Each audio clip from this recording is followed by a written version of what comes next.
اللہ اکبر اللہ اکبر۔ بسم اللہ، الحمد للہ، الصلاۃ والسلام علی رسول اللہ۔ السلام علیکم ورحمۃ اللہ۔ رب اشرح لی صدری ویسر لی امری واحلل عقدۃ من لسانی یفقہوا قولی۔ آج انشاءاللہ سسٹرز ہم سورہ بقرہ کی آیت 165 سے لے کر 171 تک کو اسٹڈی کریں گے۔ آئیے اسٹارٹ کرتے ہیں۔ اعوذ باللہ من الشیطان الرجیم، بسم اللہ الرحمن الرحیم۔ ومن الناس من يتخذ من دون اللہ اندادا يحبونہم کحب اللہ والذین آمنوا اشد حبا للہ ولو یری الذین ظلموا اذ یرون العذاب ان القوۃ للہ جمیعا وان اللہ شدید العذاب۔ بعض لوگ ایسے ہیں جو اللہ کے سوا دوسروں کو اس کا ہمسر اور مد مقابل بناتے ہیں، یعنی اس کا شریک ٹھہراتے ہیں، اور ان کے ایسے گرویدہ ہیں جیسے اللہ کے ساتھ گرویدگی ہونی چاہیے۔ حالانکہ ایمان رکھنے والے لوگ سب سے بڑھ کر اللہ کو محبوب رکھتے ہیں۔ کاش جو کچھ عذاب کو سامنے دیکھ کر انہیں سوجنے والا ہے وہ آج ہی ان ظالموں کو سوج جائے کہ ساری طاقتیں اور سارے اختیارات اللہ ہی کے قبضے میں ہیں، اور یہ کہ اللہ سزا دینے میں بھی بہت سخت ہے۔ اس آیت میں اللہ جل شانہ بتا رہے ہیں کہ جو لوگ میرے ساتھ شریک ٹھہراتے ہیں، یعنی میرے ساتھ شرک کرتے ہیں، تو انہیں میرے سخت عذاب کا جو ہے نا وہ ڈراوا دے دو کہ قیامت کے دن ان کو سخت ترین عذاب سے دوچار ہونا ہے، کیونکہ شرک وہ گناہ ہے جس کی کوئی معافی نہیں ہے۔ ایک بار عبداللہ بن مسعود رضی اللہ عنہ نے آپ صلی اللہ علیہ وآلہ وسلم سے سوال کیا کہ اللہ کے نبی، اللہ کے نزدیک سب سے بڑا گناہ کون سا ہے؟ تو اس پر آپ صلی اللہ علیہ وآلہ وسلم نے ارشاد فرمایا کہ اللہ کے ساتھ شرک کرنا، اللہ کے ساتھ شریک ٹھہرانا، حالانکہ اسی نے تمہیں پیدا کیا ہے۔ یہ صحیح بخاری کی روایت ہے 7520۔ یعنی شرک جو ہے وہ سب سے بڑا گناہ ہے، اور یہ وہ گناہ ہے جس پر اللہ کبھی معاف نہیں کرتا۔ اچھا، شرک کا جو اوریجن ہے، شرک سٹارٹ کہاں سے ہوا، تھوڑا سا ہم یہ بات کر لیتے ہیں تاکہ میں نے جو آگے بات کرنی ہے اس کو آپ جو ہے نا ایزیلی آپ جو ہے نا سمجھ سکیں۔ سب سے پہلے جو شرک سٹارٹ ہوا ہے وہ حضرت آدم علیہ السلام کا جو دور تھا، اس ٹائم تو ظاہر سی بات ہے سب جو تھے وہ توحید پرست تھے، اور سب کا دین جو تھا دین وحدت تھا، ایک ہی دین تھا۔ سب جو تھے وہ دین اسلام ہی کہہ لیں اس کو، اسی پر تھے۔ تو اس کے بعد جب کچھ صدیاں گزری تو حضرت آدم علیہ السلام کے دور کے جو نیک لوگ تھے، اب یہ باتیں ذہن میں رکھنی ہیں، غور سے سننی ہے۔ جو نیک لوگ تھے وہ لوگ فوت ہوئے، جن میں سے ایک کا نام تھا ود، ایک کا نام تھا سوا، ایک کا یاغوس، ایک یاؤک اور ایک نصر۔ سورہ نوح میں اس کا جو ہے وہ ڈیٹیل تذکرہ ہے، تھوڑا سا موٹا موٹا میں آپ کے سامنے اس بات کو رکھ رہی ہوں۔ جب ود نامی شخص جو ہے وہ فوت ہوا، جو کہ بہت بڑا ولی تھا، اللہ کا ولی تھا، کوئی وہ مشرک نہیں تھا، ٹھیک ہے، بہت بڑا ولی تھا اللہ کا، بڑا نیک شخص تھا۔ جب وہ فوت ہوا تو لوگ اس کے غم میں تھے کہ بڑا نیک بندہ فوت ہوا ہے۔ تو شیطان انسانی شکل میں ان کے سامنے گیا اور انہیں کہتا ہے کہ دیکھو تمہارا کتنا نیک بندہ فوت ہوا ہے، تو ایسا کرو اس کا ایک مجسمہ، ایک تصویر اس کی بنا لو۔ تو ان لوگوں نے کہا کہ ہمیں تو نہیں بنانی آتی۔ تو شیطان نے کہا لو میں بنا دیتا ہوں۔ اچھا، یہ بنا کیوں وہ مجسمہ یا وہ تصویر کیوں بنی، اس کا کیا وجہ تھی؟ شیطان نے ان کے دماغ میں بات ڈالی کہ تم لوگ اس کے سامنے بیٹھ کر اپنی عقیدت کا اظہار کرنا اور اس کو دیکھ کر نیکی کمانا۔ کیا؟ اس کو دیکھ کر نیکی کمانا۔ اب یہ سارے پوائنٹس ذہن میں رکھنے ہیں آپ لوگوں نے۔ چنانچہ ان لوگوں نے وہی سب کچھ کیا، ایک مجسمہ، ایک تصویر سی بن گئی۔ تو پھر شیطان نے کہا کہ ایسا کرو، جب اگلی نسل آئی تو ان سے کہا کہ ایسا کرو کہ اس کا نا ایک اپنے گھروں میں بھی ایک رکھ لو، تاکہ سب کے پاس گھر میں بھی اپنے نا وہ، اور سارے جو اس کو دیکھ دیکھ کر عقیدت اپنی شو کرو اور اپنی نیکی کماؤ، ثواب کماؤ، ٹھیک ہے۔ وہ بھی ہو گیا۔ اب اگلی نسل آئی تو شیطان نے کہا کہ ایسا کرو، اس کا ایک جو ہے نا مجسمہ یا اس کی جو تصویر ہے وہ بازار میں رکھ لو، ٹھیک ہے۔ اب وہ بھی کام ہو گیا، اب وہ بھی ہو رہا ہے، سارے جو ہیں وہ آتے جاتے آ رہے ہیں، دیکھ رہے ہیں، نیکی کما رہے ہیں، یہ ذہن میں رکھیے گا لفظ۔ تو اب ہوتے نسل در نسل چلتا گیا، کرتے شیطان نے ان کی اگلی نسلوں کے دماغ میں یہ بات ڈال دی کہ تمہارے آباء و اجداد جو ان کے آگے آ کے کھڑے ہوتے تھے، ان کو دیکھتے تھے، وہ اصل میں ان کی عبادت کرتے تھے۔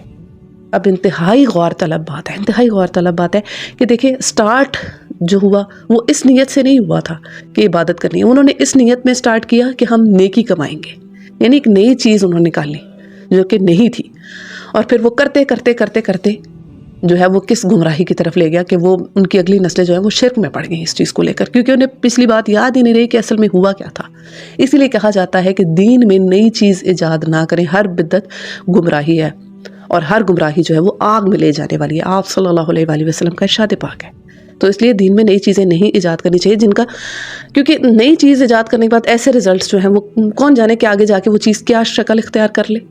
اور جب رسول اللہ صلی اللہ علیہ وآلہ وسلم نے منع فرما دیا تو پھر تو بات ہی ختم ہے نا، پھر تو فل سٹاپ ہے اس بات پہ. تو یہ اگر یہ چیز ہم دیکھیں اور اپنے ارد گرد آج کل میں بھی ہم دیکھیں تو کیا یہ جو قبر پرستی اور یہ درباروں پہ جانا، یہ ساری سٹوری بالکل وہیں سے ریلیٹ نہیں ہو رہی. یہ ساری میں نے جو آپ کو سارا جو پیچھے پوری تمہید باندھی ہے کہ شرک سٹارٹ کیسے ہوا، بالکل as it is copy to copy جو ہے نا یہ چیزیں ہمارے ارد گرد بھی ہو رہی ہیں. لوگ درباروں پہ جاتے ہیں، قبروں پہ جاتے ہیں، کیوں جاتے ہیں؟ نیکی کمانے کے لیے، اپنی دعائیں قبول کروانے کے لیے، حاجت روائی کے لیے، فریاد رسی کے لیے کہ وہاں پہ جا کے ہماری دعا قبول ہوگی. اچھا اسی طرح سے ان کے جو عرس منائے جاتے ہیں یا جو بھی چیزیں ہیں. دیکھیں میں نے آپ کو پہلے یہ بات سمجھائی ہے، شیطان نے ان کے دماغ میں یہی بات ڈالی تھی کہ تم لوگ ان مجسموں یا ان تصویروں کو دیکھ کر نیکی کمانا. تو نیکی کا کنسیپٹ جو ہے وہ بھی یہ دیکھیں، ہمیں یہ دیکھنا ہے کہ جس چیز کو اللہ اور اس کے رسول نے نیکی قرار دیا ہے وہی ہمارے لیے بھی نیکی ہونی چاہیے. خود ساختہ نیکیاں جو ہیں نا وہ کرتے وہ کیسی گمراہی کی شکل اختیار کرتی ہیں. اللہ اکبر. تو یہی چیزیں ہم نے اپنے ارد گرد بھی دیکھنے میں آتی ہیں کہ ہمارے ہاں بھی جو شرک ہوتا ہے، جو قبر پرستی ہوتی ہے، وہ ساری اس کی اوریجن یہی ہے کہ یہ اللہ کے نیک بندے ہیں. بھائی ہم ان کے پاس اس لیے جا رہے ہیں کہ وہ اللہ کے نیک بندے ہیں. تو وہ جو حضرت آدم علیہ السلام کے دور کے نیک لوگ تھے وہ بھی تو نیک ہی لوگ تھے، وہ بھی تو ولی اللہ ہی تھے. ان کے بھی نیک لوگوں کے نام پر جو ہے وہ شرک ہوا ہے، کسی مشرک کے اوپر شرک نہیں ہوا. یہ بات ذہن میں رکھیں کہ تاریخ انسانی کا جو سب سے پہلا شرک جس ہستی کے اوپر ہوا ہے وہ ایک نیک، ایک اللہ کا ولی تھا. میرا خیال ہے کافی بات سمجھ آ گئی ہے آپ لوگ کہ جو بھی ہو رہا ہے یہ دیکھیں، ہر چیز کو یہ چیک کریں کہ آیا یہ چیز قرآن اور سنت سے ثابت ہے کہ نہیں ہے. اگر وہ ہے تو ٹھیک ہے لیں، اگر نہیں ہے تو چھوڑ دیں. پھر ہمارے پاس ہمیں دیکھیں، میں آپ کو صحیح بخاری کی روایت سناتی ہوں 1010. حضرت انس رضی اللہ عنہ جو ہے وہ روایت کرتے ہیں کہ جب کبھی حضرت عمر رضی اللہ عنہ کے زمانے میں قید پڑتا تو آپ یعنی امیر المومنین عباس بن عبد المطلب رضی اللہ عنہ، یعنی کہ آپ صلی اللہ علیہ وآلہ وسلم کے جو چچا ہے حضرت عباس رضی اللہ عنہ، ان کے وسیلے سے دعا کرتے اور فرماتے کہ اے اللہ، پہلے ہم تیرے پاس اپنے نبی کریم صلی اللہ علیہ وآلہ وسلم کا وسیلہ لایا کرتے تھے تو پانی برساتا تھا. غور سے سننا ہے. اب ہم اپنے نبی کریم صلی اللہ علیہ وآلہ وسلم کے چچا کو وسیلہ بناتے ہیں، تو ہم پر پانی برسا. اور پھر حضرت انس رضی اللہ عنہ روایت کرتے ہیں کہ اللہ جل شانہ نے ان کی دعا سنی اور پھر خوب بارش برسی. یعنی کہ جب تک اللہ کے نبی دنیا میں موجود تھے ہم ان کے ذریعے تجھ سے دعا کیا کرتے تھے. حضرت عمر رضی اللہ عنہ یہ کہہ رہے ہیں انڈائریکٹلی کہ جب تک وہ ہم میں موجود تھے، جب تک کہ وہ ہمارے پاس اس دنیاوی زندگی میں ہمارے پاس موجود تھے تو ہم ان کو لے کر آپ ان کے وسیلے سے اے اللہ تجھ سے دعا کیا کرتے تھے. اب جب کہ وہ نہیں ہیں تو ہم ان کے چچا کو لے کر آئے ہیں. آپ ایک میدان میں لے کر گئے تھے اور سارے اکٹھے ہوئے تھے اور سارے جتنے بھی وہاں پہ مومنین جتنے بھی تھے مسلمان کھڑے ہو کر انہوں نے دعا کی تھی اور حضرت عباس رضی اللہ عنہ کو کھڑا کر کے کہ اب ان کے وسیلے سے ہم دعا کر رہے ہیں کہ اب نبی ہمارے پاس نہیں ہے تو ان کے چچا کو لے کر ہم وسیلہ بنا رہے ہیں. تو کیا حضرت عمر رضی اللہ عنہ ان کی قبر پر جا کر نہیں دعا کر سکتے تھے؟ کیا وہ نہیں، ان کو نہیں پتا تھا کہ ہمارا نبی جو ہے وہ موجود ہے تو ہم ان کے اس پر کھڑے ہو کے دعا مانگے ہماری اللہ سنے گا؟ نہیں. انہوں نے جب رسول اللہ صلی اللہ علیہ وآلہ وسلم دنیا سے گئے تو پھر ان کے چچا کو وسیلہ بنایا. تو یہ چیز اب سمجھ لیں. دیکھیں ہمیں دین سیکھنا ہے تو رسول اللہ صلی اللہ علیہ وآلہ وسلم کے طریقے، پھر ان کے اصحاب کے طریقے پر. اب جو بعد میں چیزیں آئی ہیں، دیکھیں میں یہ ایک بات کہوں گی، یہ جو لوگ کچھ کہتے ہیں کہ دیکھیں وہ بھی تو اللہ کے نیک لوگ ہیں، اگر ہم ان کے پاس جا رہے ہیں، ان سے اپنی فریادیں رکھنے جا رہے ہیں تو وہ نیک لوگ ہیں. دیکھیں یہ بھی تو دیکھیں کہ کیا یہ کام صحابہ نے کیا ہے؟ کیا ہمیں ان سے زیادہ دین سمجھ آ گئے؟ آپ صلی اللہ علیہ وآلہ وسلم کا ارشاد پاک ہے کہ میری امت کا سب سے بہترین زمانہ میرا زمانہ ہے، پھر ان لوگوں کا جو اس زمانے کے بعد آئیں گے، پھر ان لوگوں کا جو اس زمانے کے بعد آئیں گے. یعنی میرا زمانہ اور پھر میرے اصحاب کا جو زمانہ ہے وہ سب سے بہترین ہے. تو بہترین زمانے کو فالو کرنا ہے یا اس کے بعد والوں کو ہمیں فالو کرنا ہے؟ پہلے تو ہمیں اپنی عقل یہ استعمال کرنی ہے، ہمیں صحیح جو ہے عقیدہ وہ کہاں سے لینا ہے، رسول اللہ اور ان کے صحابہ کے طریقوں سے یا اس سے پیچھے جو لوگ آئے ہیں ان کے طریقے پہ ہمیں چلنا ہے. کیونکہ آپ صلی اللہ علیہ وآلہ وسلم صحیح بخاری کی یہ روایت میں آپ کو سنا رہی ہوں 3650، اور پھر اسی روایت میں ہے مزید جو الفاظ ہیں، آپ صلی اللہ علیہ وآلہ وسلم نے فرمایا کہ تمہارے بعد ایک ایسی قوم پیدا ہوگی جو بغیر کہے گواہی دینے کے لیے تیار ہو جایا کرے گی، اور ان میں خیانت اور چوری اتنی عام ہو جائے گی کہ ان پر کسی قسم کا بھروسہ باقی نہیں رہے گا، اور یہ لوگ نظریں مانیں گے اور انہیں پورا نہیں کریں گے اور موٹاپا ان پر عام ہو جائے گا.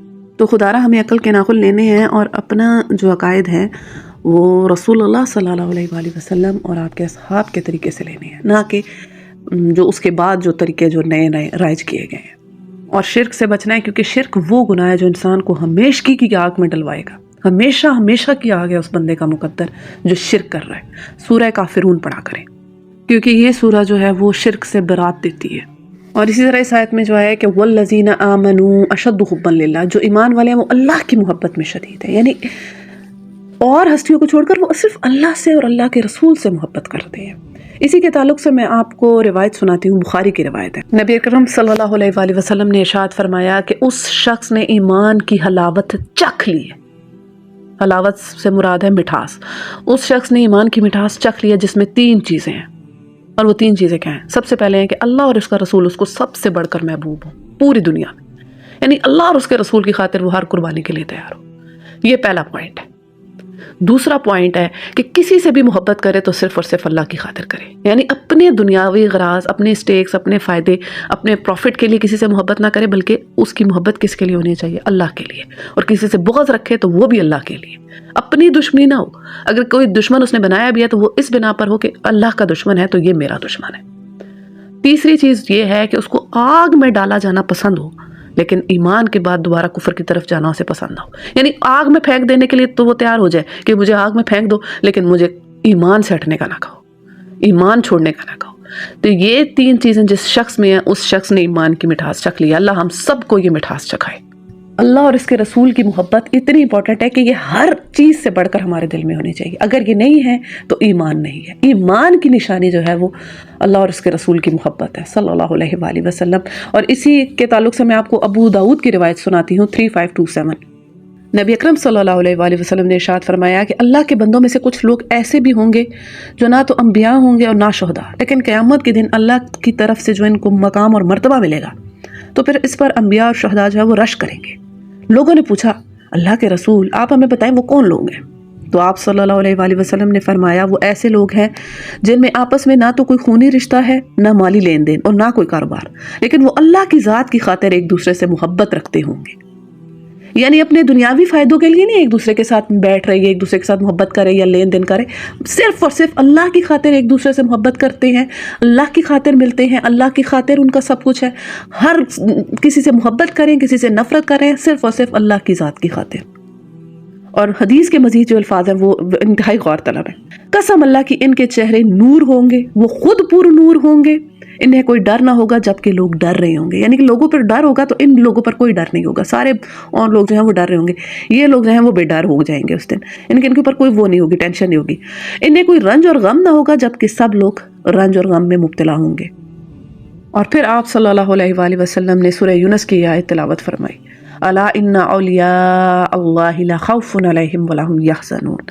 یاد رکھو کہ اللہ کے دوستوں پر نہ کوئی اندیشہ ہے اور نہ وہ غمگین ہوتے ہیں۔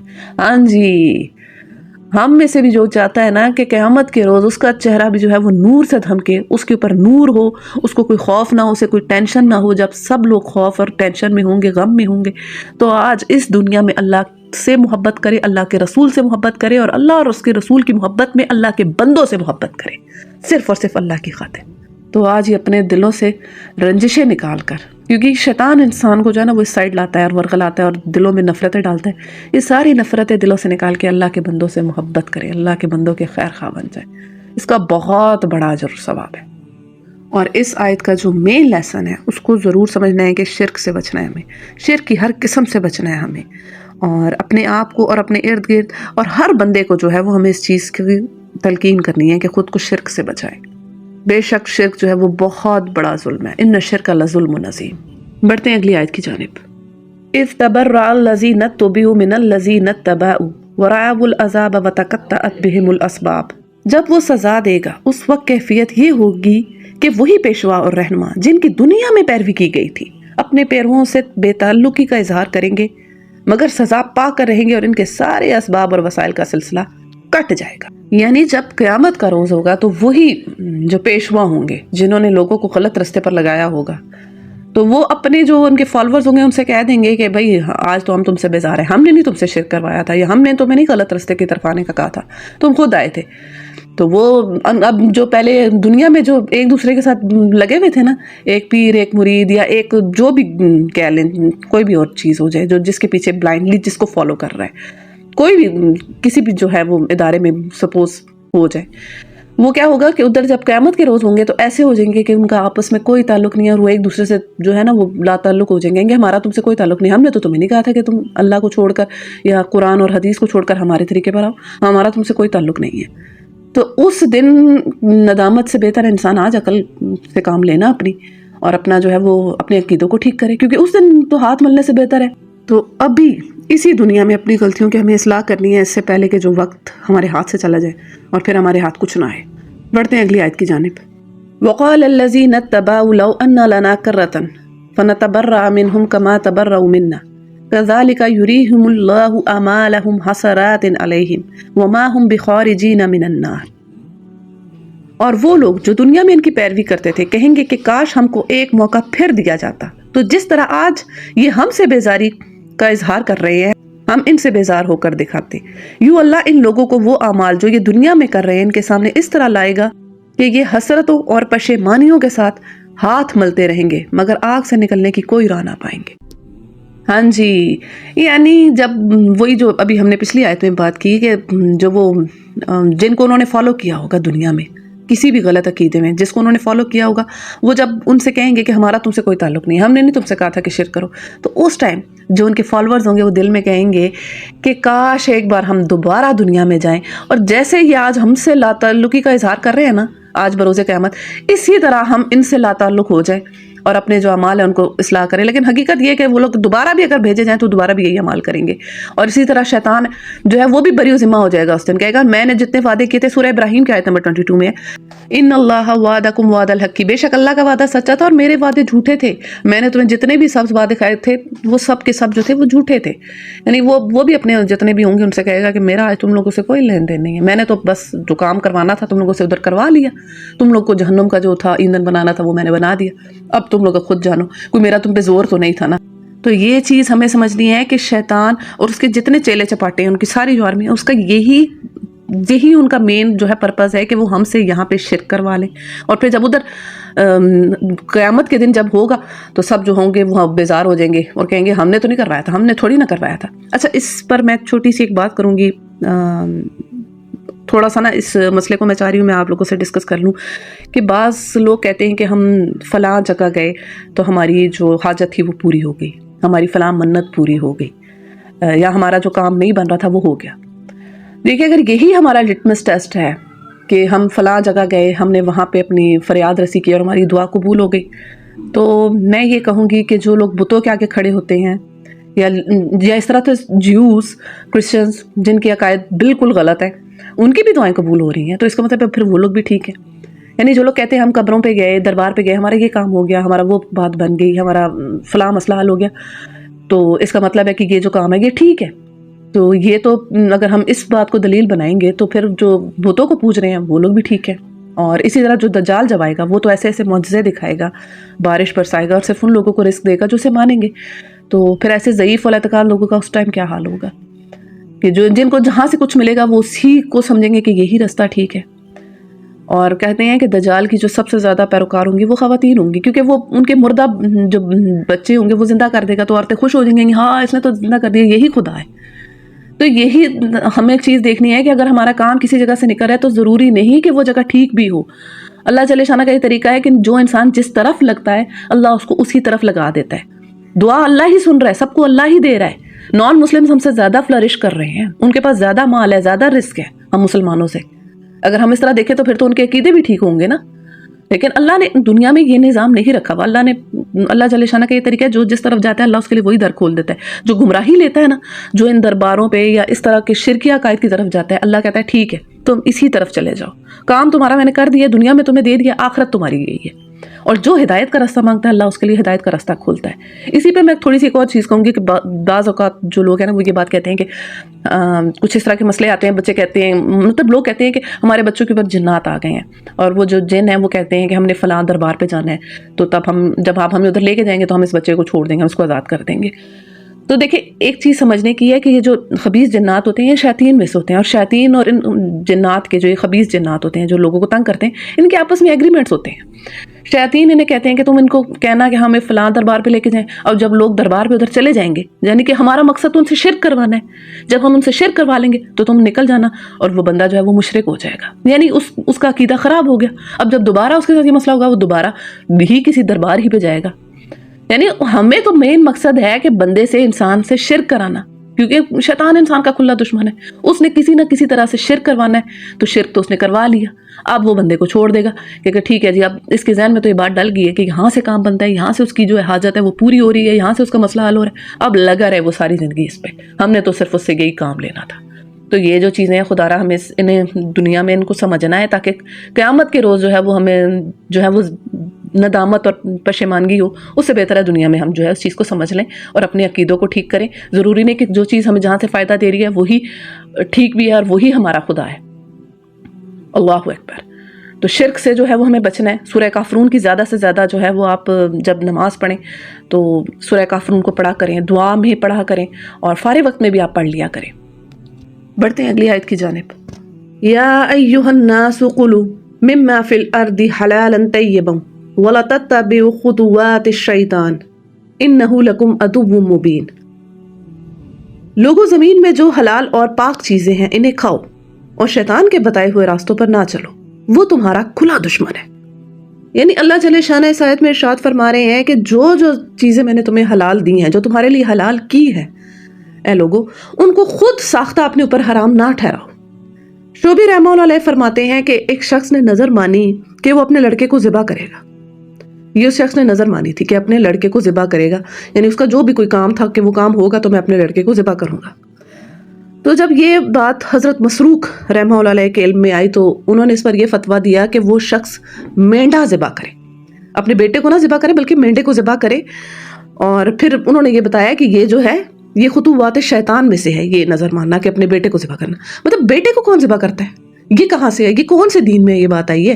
کیا اسلام میں کہیں یہ بات آئی ہے کہ اپنے بیٹے کو جو ہے وہ اس کو پکڑ کے اس کو ذبح کر دو؟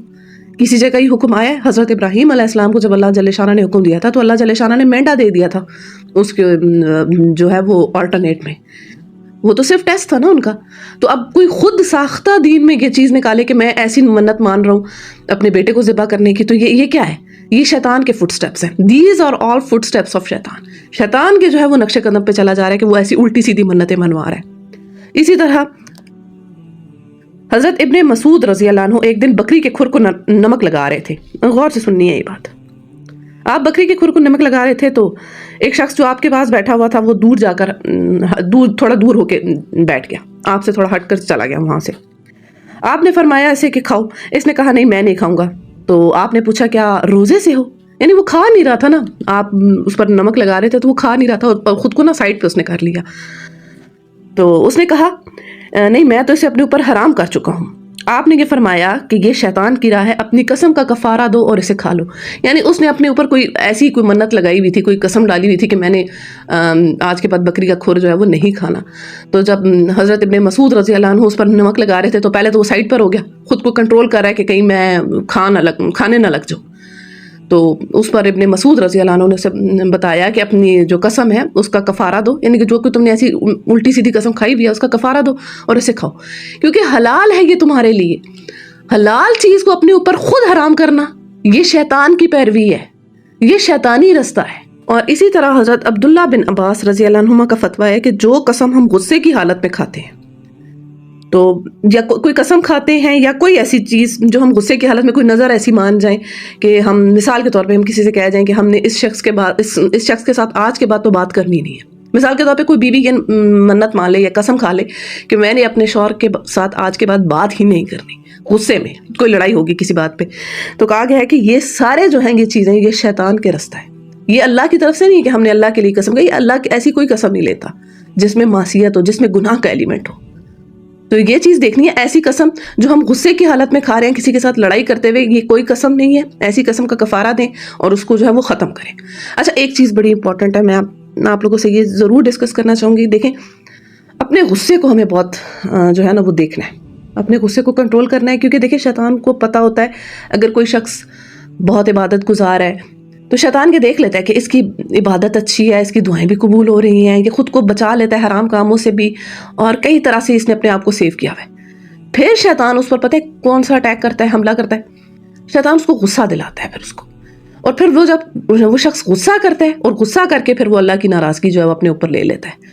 تو ہمیں اپنے غصے کو بہت دیکھنا ہے کہ ہمیں جب غصے کی حالت میں ہوں تو سب سے پہلے تو اپنے یہ سمجھ جانا چاہیے کہ ہم جو ہے نا یہ غصہ جو ہے وہ شیطان کی طرف سے ہے، اور جیسی غصہ آئے تو یہ سمجھیں کہ اب شیطان جو ہے وہ میرے اندر آ رہا ہے اور وہ مجھے اکسا رہا ہے اور وہ مجھے غلط کام پہ لگا رہا ہے۔ اور دیکھ لیں اکثر آپ نوٹ کریں گے کہ جب آپ کو بہت غصہ آیا ہوگا اس کے 1 دن بعد یا 2 دن بعد، اور غصے کی حالت میں آپ نے اگلے کے ساتھ لڑائی بھی کر لی ہے، مثال کے طور پہ آپ کی تو میں ہو گئی ہے، ہاتھا پائی بھی ہو گئی ہے، یا کوئی ایسا سخت جملہ جو ہے وہ اس کا جو ہے وہ تبادلہ ہو گیا، آپ خود نوٹس کریں 2 سے 3 دن بعد یا بلکہ اسی دن آپ کو کچھ گھنٹوں بعد آپ کو احساس ہوگا کہ کاش میں اس وقت تھوڑی سی دیر کے لیے خاموش ہو جاتی تو معاملات جو ہے وہ کتنے بہتر جو ہے وہ ریزالو ہو سکتے تھے، اگر میں جواب نہ دیتی، اگر میں غصہ نہ کرتی۔ غصہ جو ہے وہ شیطان کی طرف سے ہے، یہ بات ہمیشہ ہمیں ذہن میں رکھنی ہے، اور وہ صرف اور صرف یہی چاہتا ہے کہ بندے کے جو معاملات ہیں وہ خراب ہوں، اللہ کی ناراضگی لے اور بندوں کے ساتھ بھی اس کے معاملات جو ہیں وہ خراب ہو جائیں۔ تو اپنے غصے کو ہمیں بہت زیادہ دیکھنا ہے، اور یہ چیز ہمیشہ ذہن میں رکھیں کہ کوئی شخص بھی شیطان سے جو ہے وہ آزاد نہیں ہے۔ کوئی یہ اپنے اوپر یہ نہ سمجھے کہ مجھے تو اب شیطان جو ہے وہ بہکا ہی نہیں سکتا، اس کا میرے پہ اب کوئی زور نہیں رہا۔ شیطان ہر بندے کے ساتھ ہے، کسی کے ساتھ آگے سے آ رہا ہے، کسی کے پیچھے سے آ رہا ہے، کسی کے دائیں سے، کسی کے بائیں سے، ہر ایک انسان کو اٹیک کرتا ہے۔ کیا کیا جھانسے دے کے، کیا کیا پلاننگز ہوتی ہے اس کی، کیا کیا ٹرکس کھیلتا ہے انسان کے ساتھ، انسان کے کاموں کو نیکی سمجھ رہا ہوتا ہے، در حقیقت وہ شیطان کی پیروی ہوتے ہیں۔ تو یہ ساری چیزیں دیکھنی ہے۔ اچھا، غصے سے ریلیٹڈ میں تھوڑا سا آپ لوگ کو بتاؤں گی کہ ایک بار آپ صلی اللہ علیہ وآلہ وسلم کی موجودگی میں 2 شخص آپس میں جھگڑا کرنے لگے اور ان میں گالم گلوچ ہو گئی۔ تو ایک شخص کا جو چہرہ تھا وہ سرخ ہو گیا اور اس کی گردن کی رگیں پھول گئیں، یعنی غصہ آ گیا اس کو۔ تو اس پر آپ صلی اللہ علیہ وآلہ وسلم نے ارشاد فرمایا کہ میں ایک ایسا کلمہ جانتا ہوں کہ جو شخص اس کو پڑھ لے تو اس کا غصہ جو ہے وہ چلا جاتا ہے۔ تو پھر آپ صلی اللہ علیہ وآلہ وسلم نے فرمایا اعوذ باللہ من الشیطان، میں پناہ مانگتا ہوں اللہ کی شیطان سے۔ تو ہم میں سے بھی جس کو جب غصہ آئے تو اس کا ایک یہ حل ہے، ہمارے پاس حدیث سے ثابت ہے، یہ صحیح بخاری کی روایت ہے 3282۔ تو جس کو بھی ہم میں سے جب غصہ آئے سب سے پہلے یہ دیکھیں کہ اپنی پوزیشن چینج کریں، بیٹھے ہوئے ہیں تو کھڑے ہو جائیں، کھڑے ہوئے ہیں تو واک کرنے لگ جائیں، پانی پئیں۔ غصہ جو ہے وہ شیطان کی طرف سے، اور شیطان آگ سے بنا ہے، اور آگ کو کیا چیز ختم کرتی ہے؟ پانی پئیں، اور تھوڑی دیر کے لیے صبر کر لیں، 5 سے 10 منٹ اپنے آپ کو کنٹرول کریں، اور اس کے بعد سوچیں کہ ہاں تھوڑی دیر بعد ہم جواب دیں گے۔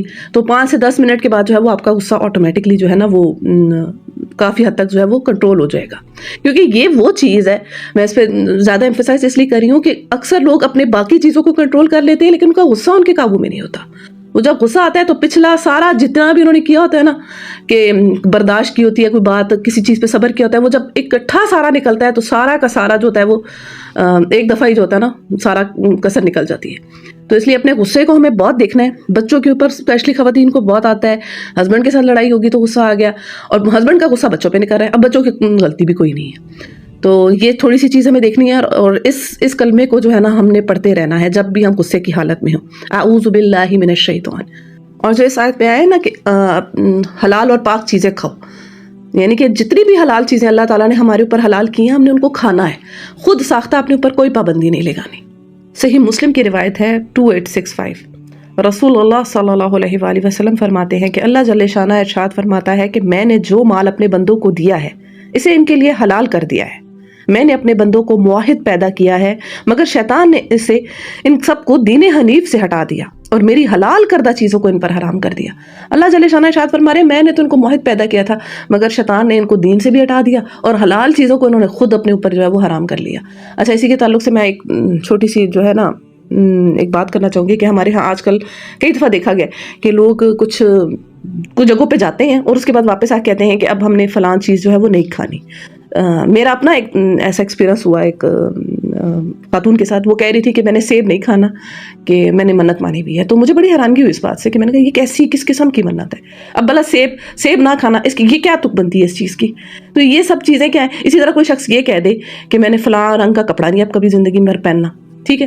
اور اسی طرح کوئی کہہ دے کہ میں نے فلاں شخص سے اب جو ہے وہ قطع تعلقی کر لی ہے، اب میں نے اسے کبھی بات نہیں کرنی. جیسے ہماری لڑائیاں ہوتی ہیں، فیملی میں لڑائیاں ہوتی ہیں، فیملی ٹرمز جب تھوڑی سی اوپر نیچے ہوں تو ہم ایسی اس طرح کی قسم مان لیں کہ ہم نے کبھی ان سے بات نہیں کرنی، کبھی ان کے گھر نہیں جانا. یہ سب چیزیں کیا ہے؟ یہ صرف اور صرف خطوات الشیطان ہے، شیطان کے نقش قدم کی پیروی ہے. ان چیزوں سے ہمیں بچانا ہے خود کو. اور مزے کی بات تو یہ ہے کہ لوگ اس چیز کو دین کے نام پہ کرتے ہیں، سمجھتے ہیں دین ہے اور نیکی سمجھ کے اس چیز کو کرتے ہیں. اس طرح کی منتیں وہ اس سینس میں مان لیتے ہیں.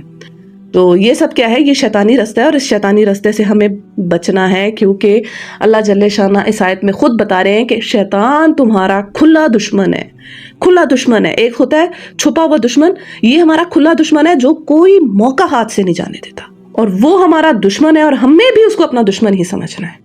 وہ ہمیں اپنا دشمن مانتا ہے، اور وہ اس میں ہے کہ کسی طرح میں جو ہوں نا آگ کا ایندھن تو میں نے بننا ہے، تو جتنے انسانوں کو بھی میں اپنے ساتھ لپیٹ کے لے جاؤں، کیونکہ وہ سمجھتا ہے کہ آدم کی وجہ سے میں جو ہوں وہ اللہ کے جو دربار ہے اس میں سے نکالا گیا، تو میں اب آدم کی جو اولاد ہے، اولاد آدم ہے، ان سب سے میں بدلہ لوں گا اور ان کو میں جہنم کا جو ہے ایندھن بنا کے رہوں گا. تو ہمیں خود کو شیطان کی ٹرکس سے، اس کی چالوں سے بچنا ہے، اور اپنے آپ کو اور اپنے بچوں کو، اپنے ارد گرد والوں کو بچانا ہے. بڑھتے ہیں اگلی آیت کی جانب. انما یامرکم بالسوء والفحشاء وان تقولوا علی اللہ ما لا تعلمون. بے شک وہ تمہیں بدی اور فحش کاموں کا حکم دیتا ہے، یعنی فحاشی کے کاموں کا حکم دیتا ہے، اور یہ سکھاتا ہے کہ تم اللہ کے نام پر وہ باتیں کہو جن کے متعلق تمہیں علم نہیں ہے کہ وہ اللہ نے فرمائی ہیں. اللہ اکبر. اب یہ جو آیت ہے نا، یعنی کہ شیطان جو ہے اس کا پورا جو ہے نا یہ پلان ہے کہ کسی بھی طرح جو ہے نا وہ انسان کو جہنم کا جو ہے وہ ایندھن بنا لو. اس کا ہمیں دیکھیں، ہمارا دشمن ہے یہ، اور دشمن بھی ایسا ہے کہ جو کھلم کھلا دشمن ہے، لیکن ہمیں نظر نہیں آتا. ٹھیک ہے، نظر بھی ہمیں نہیں آتا، دشمنی بھی اس کی کھلی ہے، تو ہمیں اس کی جو ہے نا چالوں سے وہ خود کو بچانا ہے. اب وہ کہتا کیا ہے انسان کو؟ وہ انسان کو کہتا ہے کہ تم برائی کے کام کرو اور فحاشی کے کام کرو. یہ جو والفحشاء ہے نا، اس سے مراد ہے برائی ہوتی ہے، ایک جو ہوتی ہے مطلب جو چھپی ہوئی بھی ہوتی ہیں، اور سارے جتنی برائیاں اس میں شامل ہیں. اور جو والفحشاء ہے اس سے مراد ہے کھلم کھلا برائیاں، اور اس میں اسپیشلی جو ہوتا ہے وہ شہوت سے ریلیٹڈ جو گناہ ہوتے ہیں نا وہ اس میں شامل ہیں. تو شیطان کی یہ چالیں ہیں کہ بندوں کو بے حیا کرے اور ان سے برائی کے کام لے. تو اس کا پورا ایجنڈا یہ ہے، وہ بندوں کو کہتا ہے کہ تم یہ سارے گندے کام کرو اور لوگوں کے سامنے کرو، کھلم کھلا کرو، تاکہ یہ چیزیں لوگوں کے اندر جو ہے وہ سپریڈ ہو جائیں، لوگوں میں پھیلیں، برائی کا رواج پھیلے، برائی جو ہے وہ لوگوں میں، معاشرے میں جو ہے وہ سرکولیٹ ہو.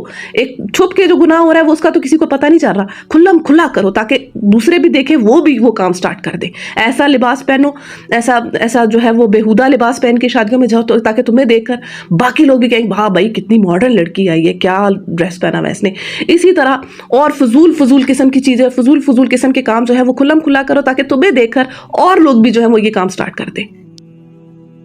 یہ شیطان کا ایجنڈا ہے، صرف اور صرف اس کا یہ ایجنڈا ہے. اور یہ کس مقصد سے ہے؟ کہ انسان کو جو ہے وہ جہنم کی طرف لے کے جانا ہے، اسے کسی نہ کسی طرح. خود تو ڈوبے اسلم، اوروں کو بھی لے ڈوبے. اسے پتا ہے میں نے تو جانا ہے، تو جتنوں کو لگے ہاتھوں جو ہے وہ میں اپنے ساتھ لے کے جاؤں. اچھا، حیا کے تعلق سے میں آپ لوگ کے سامنے کچھ احادیث رکھوں گی. صحیح مسلم کی روایت ہے 152. ایمان کی 70 سے زیادہ شاخیں ہیں اور حیا بھی ایمان کی ایک شاخ ہے. یعنی حیا جو ہے وہ ایمان کی شاخ ہے. کسی شخص کا اگر ایمان دیکھنا ہے تو یہ دیکھیں اس کے اندر حیا کتنی ہے، وہ کتنی حیا کرتا ہے. اور اسی طرح صحیح مسلم کی روایت ہے 768. نبی علیہ السلام نے ارشاد فرمایا، مرد کا سطر نہ دیکھے، عورت کا سطر نہ دیکھے. مرد کے ساتھ ایک کپڑے میں نہ ہو اور عورت کے ساتھ ایک کپڑے میں نہ ہو. اور اسی طرح صحیح مسلم کی روایت ہے 153. ایمان کے 70 سے اوپر شعبے ہیں. سب سے افضل جز جو ہے وہ ہے لا الہ الا اللہ کا اقرار کرنا، اور سب سے چھوٹا جو جز ہے وہ ہے کہ رستے سے کسی اذیت والی چیز کو ہٹا دینا. اور حیا بھی ایمان کی شاخوں میں سے ہے. اور اسی طرح صحیح بخاری کی روایت ہے 3484. نبی علیہ السلام نے ارشاد فرمایا، جب تجھ میں حیا نہ ہو پھر جو جی چاہے کر. یعنی جب تمہارے اندر حیا نہیں ہے، اب مرضی ہے، جو دل میں آئے کرو.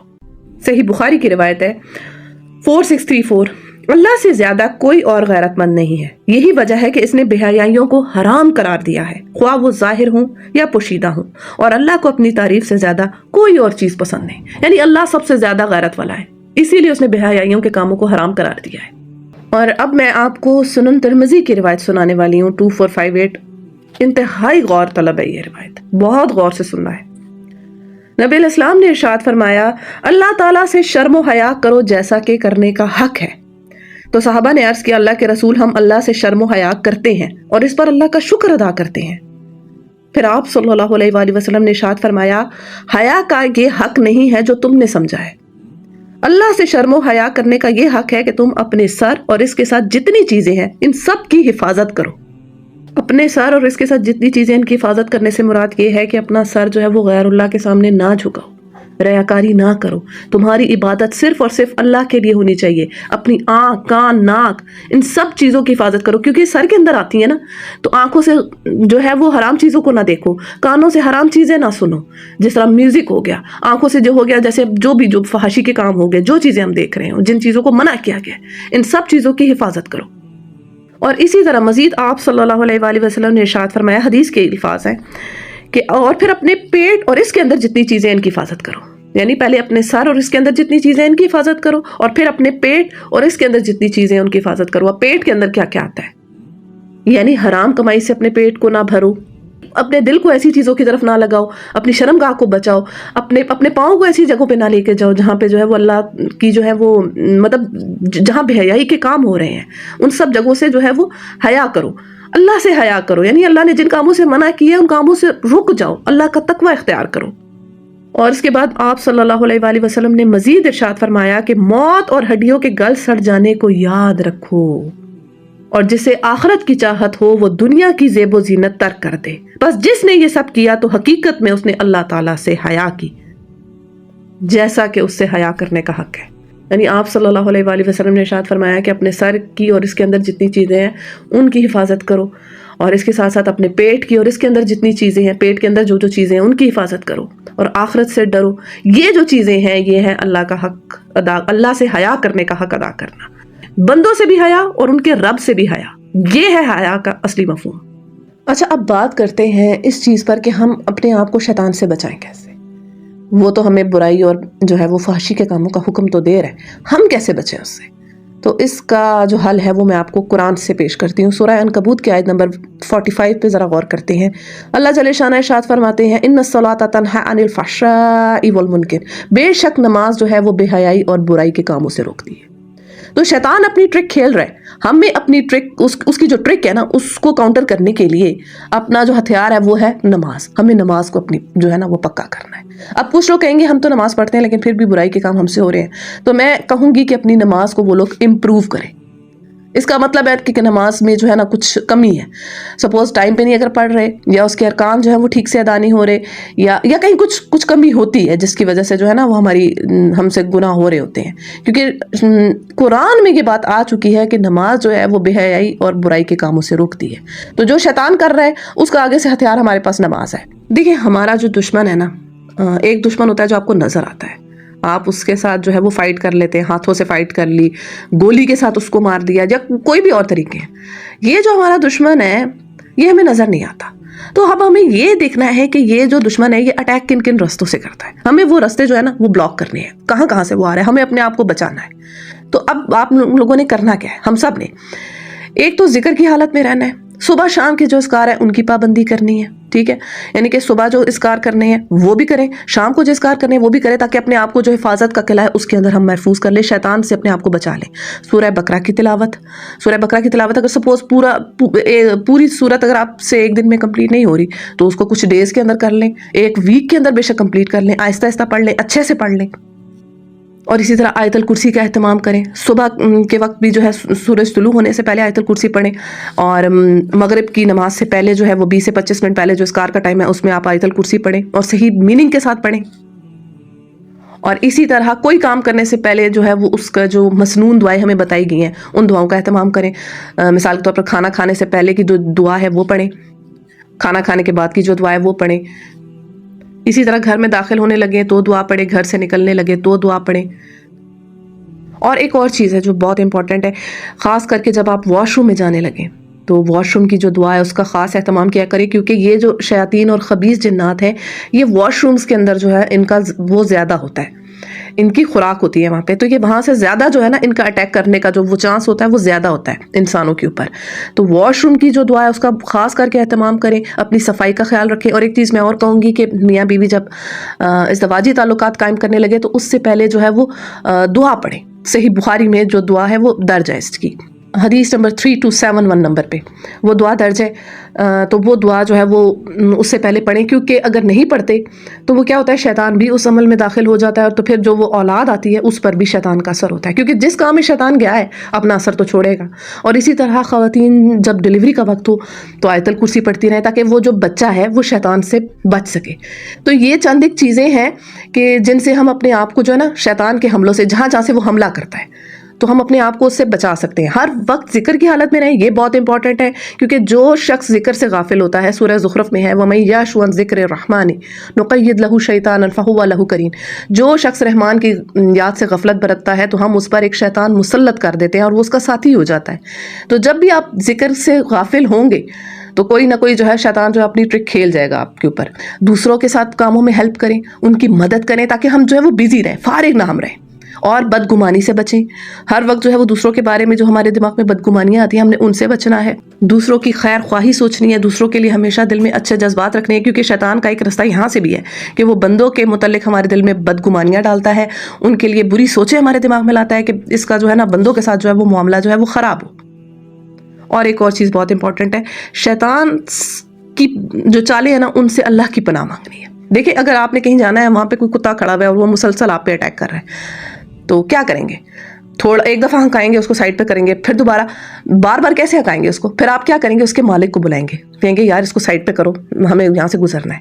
تو اسی طرح شیطان کا خالق کون ہے؟ اللہ ہے نا، تو اللہ سے جو ہے وہ ہمیں پناہ لینی ہے۔ شیطان کے جتنے وساوس ہیں، جو الٹی سیدھی باتیں دماغ میں انسان کے ڈالتا ہے، یہ ہو گیا وہ ہو گیا، ان سب سے ہمیں اللہ کی پناہ مانگنی ہے۔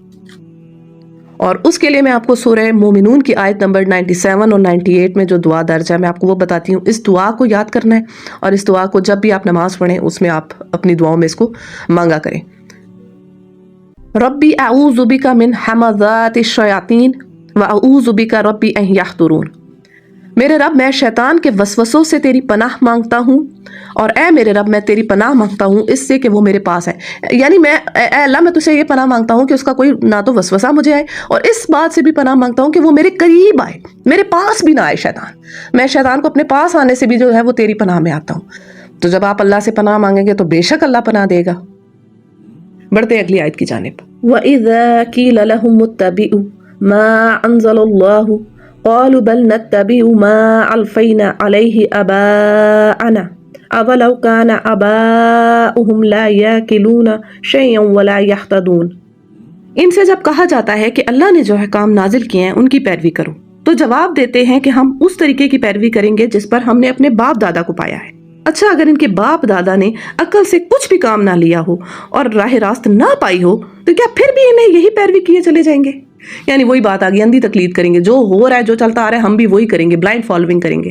یعنی اللہ جل شانہ ارشاد فرما رہے ہیں اگر ان کے باپ دادا بھی غلط تھے تو کیا یہ بھی غلطی پہ غلطی کریں گے؟ مکھی پہ مکھی ماریں گے کیا؟ جو غلط ہو رہا ہے تو یہ غلط ہی چلتے جائیں گے، اپنی عقل سے کام نہیں لیں گے۔ اور اب اگلی آیت میں ایک بڑی خوبصورت مثال دی گئی ہے ان کے متعلق۔ وَمَثَلُ الَّذِينَ كَفَرُوا كَمَثَلِ الَّذِي يَنْعِقُ بِمَا لَا يَسْمَعُ إِلَّا دُعَاءً وَنِدَاءً صُمٌّ بُكْمٌ عُمْيٌ فَهُمْ لَا يَعْقِلُونَ، یہ لوگ جنہوں نے خدا کے بتائے ہوئے طریقے پر چلنے سے انکار کر دیا ہے، ان کی حالت بالکل ایسی ہے جیسے چرواہا جانوروں کو پکارتا ہے اور وہ ہانک پکار کی صدا کے سوا کچھ نہیں سنتے۔ یہ بہرے ہیں، گونگے ہیں، اندھے ہیں، اس لیے کوئی بات ان کی سمجھ میں نہیں آتی۔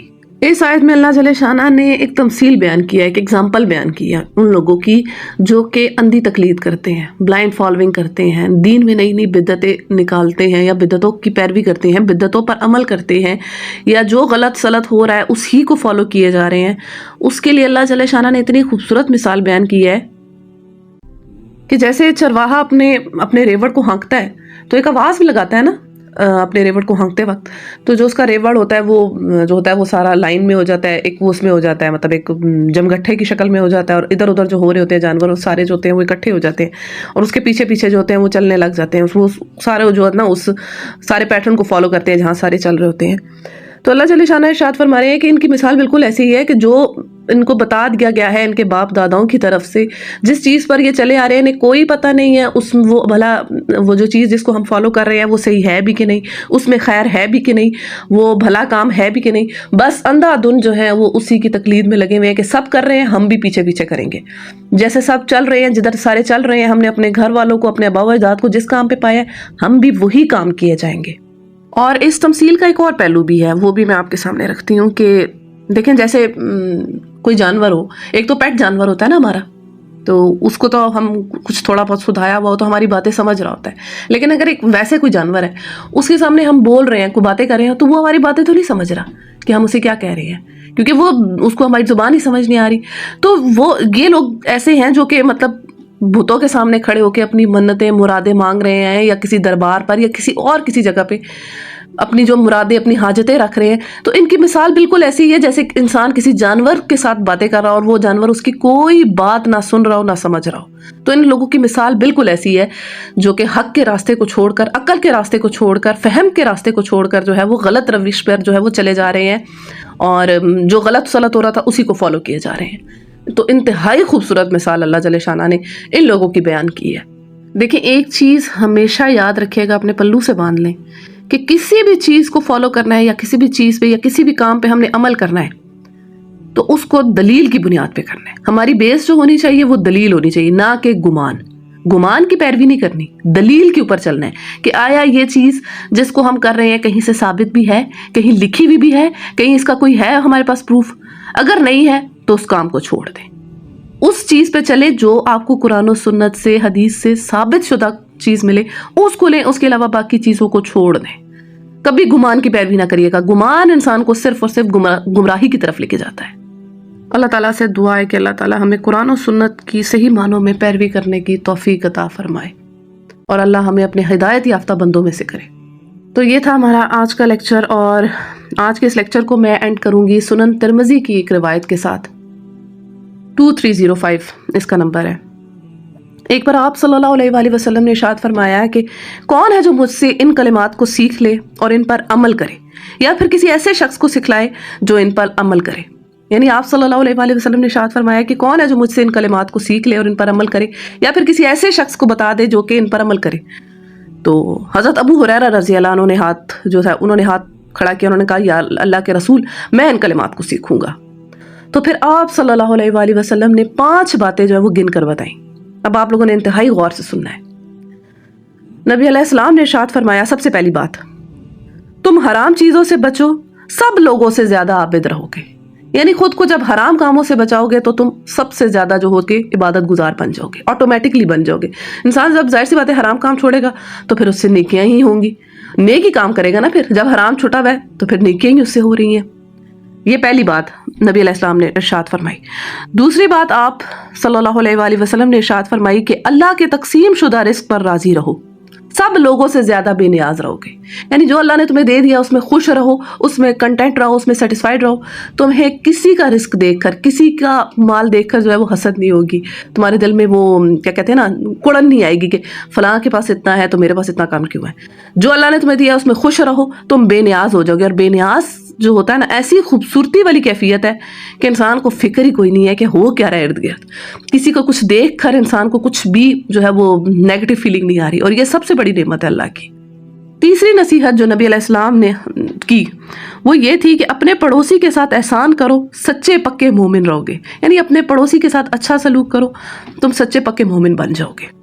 اور چوتھی نصیحت جو نبی علیہ السلام نے کی وہ یہ تھی کہ دوسروں کے لیے وہی پسند کرو جو اپنے لیے پسند کرتے ہو۔ یعنی جو چیز تمہیں اپنے لیے پسند آتی ہے اسی کو دوسروں کے لیے بھی اس کا انتخاب کرو، یعنی کہ اپنے لیے اچھی چیز اور دوسروں کے لیے بری چیز کا انتخاب کرو۔